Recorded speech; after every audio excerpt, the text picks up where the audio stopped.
V 3 dneh še vam ni uspel velik met, da bi še drugič premagali Makedonijo. Kako ste videli danes ta poraz?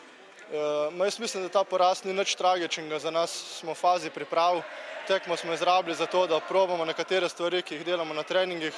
Mislim, da smo ta cilj vsaj deloma izpolnili. Že na sobotni tekmi v Litiji. Zdaj zmaga, poraz tu v tem delu priprav niti ni tako pomembno. Bolj je važno, kot sem rekel, da igramo te reči, ki jih treniramo, in to nam je uspelo vsaj deloma. Ampak pred prvenstvom na Madžarskem vas čaka sedaj le še ena tekma z Romunijo. Ja, ta tekma bo že bolj pokazatelj tega, kaj zmoremo in kaj znamo. Zdaj smo v fazi priprav, včeraj smo opravili 2 treninga čez dan, tako da so noge malo težke, mogoče zaradi tega tudi žoga ni hotela v gol danes. Kot pravim, tekma z Romunijo pa bo bolj pokazatelj tega, kako smo pripravljeni in kaj lahko pričakujemo na Madžarskem.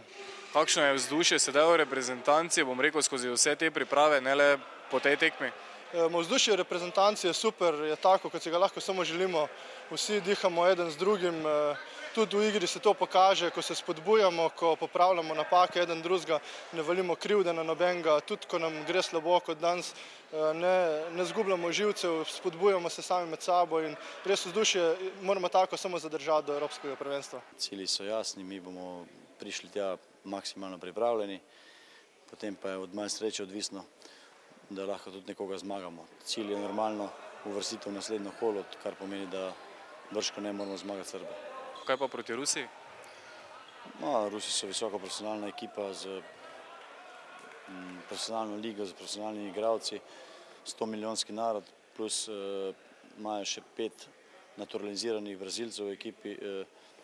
Utopično bi bilo pričakovati, da jih bomo zmagali, ampak mi ne bomo obesili zastave bele, mi bomo šli v tekmo sproščeno in na nek način se probali izkoristiti priložnost, če nam jo bojo ponudili, jo bomo izkoristili.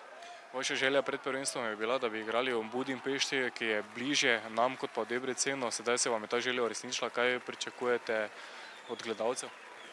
Jaz sem prepričan, da bo kar nekaj gledalcev iz teh sredin, kjer je futsal poznan, prišli v Budimpešto, ker je lažje dostopna kot pa Debrecen. Pričakujemo podporo, saj na tekmi za Srbijo, kjer jo bomo sigurno potrebovali. Tako kot v vsakem športu, tako tudi v futsalu, delati moraš veliko, da pride rezultati, ti ne pridejo naenkrat in zdaj vidimo, da imamo reprezentanco dokaj v redu. Če bomo to znali obdržati, se bo ta napredek pokazal še tudi v naslednjih letih, tako da moramo samo to poskrbeti in tudi normalno čim več malo nogometnih klubov, čim več lig organizirati po celi Sloveniji, kajti zdaj vidimo, da je tam v goriškem koncu, tam je zdaj, bom rekel, glavnina teh klubov in pa dol na Koperskem, in če bi bili po celi Sloveniji tako, potem bi tudi imeli dosti boljše ekipe, ampak že to, gledajte, smo na evropskem prvenstvu, je eden velik dosežek.